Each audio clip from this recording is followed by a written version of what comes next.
శోధించగలిగినటువంటి ఈ వాక్యము మానవ సమాజానికి అవసరమైనటువంటి శిక్షణ, మానవ సమాజాలకు అవసరమైనటువంటి 3:16 2వ తిమోతి మానవ సమాజానికి సన్నద్ధుడై ప్రతి సత్కార్యమునకు పూర్ణముగా సిద్ధపడి ఉండునట్లు కమ్యూనిటీస్ టు బిల్డ్. ఒకసారి ఒక సహోదరుడితో మాట్లాడుతున్నాను, ముస్లిం సహోదరునితో.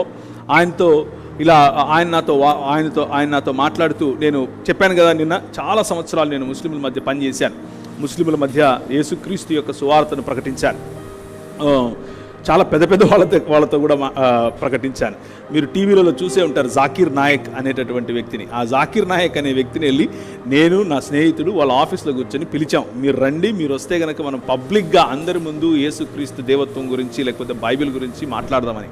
ఆయన ఒప్పుకోలేదు మాతో మాట్లాడటానికి, ఆ కథ వేరు కానీ.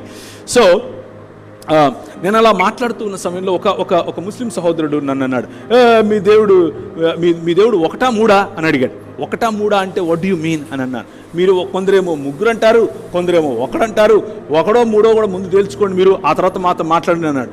నేను అడిగాను, మీ దేవుడు ఒకడేనా అంటే అవును ఒకడే అన్నాడు. అయితే మీ దేవుడు ఒంటరివాడా అని అడిగాను. అదేంటి ఒకడే అంతే, ఒంటరి ఏంటి అన్నాడు. That's the difference my brother. అడిగాను, జస్ట్ ఇమాజిన్, ఒకసారి ఆలోచించండి, సృష్టి లేదు, దేవదూతలు లేరు, మనుషులు లేరు, ఏమీ లేదు, దేవుడు ఒక్కడే ఒంటరిగా ఉన్నాడా అని అడిగాను.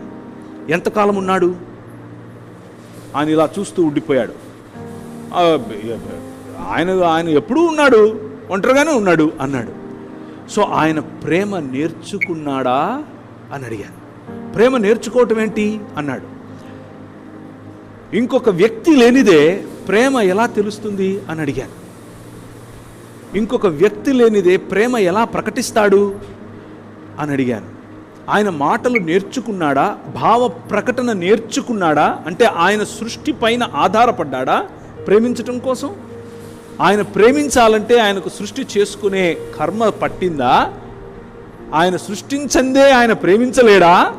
ఆయన సృష్టించందే న్యాయం తీర్చలేడా? న్యాయం అన్న కాన్సెప్ట్ అసలు తెలుసా ఒంటరివాడికి అని అడిగాను. ఆయన బ్రదర్ నాకు టైం అవుతుంది మళ్ళీ మాట్లాడతా అన్నాడు.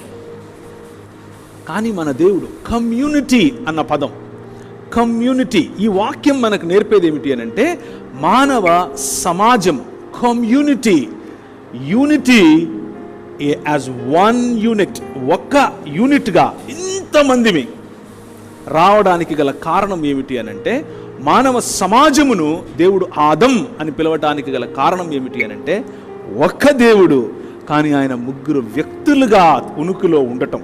దాని కారణం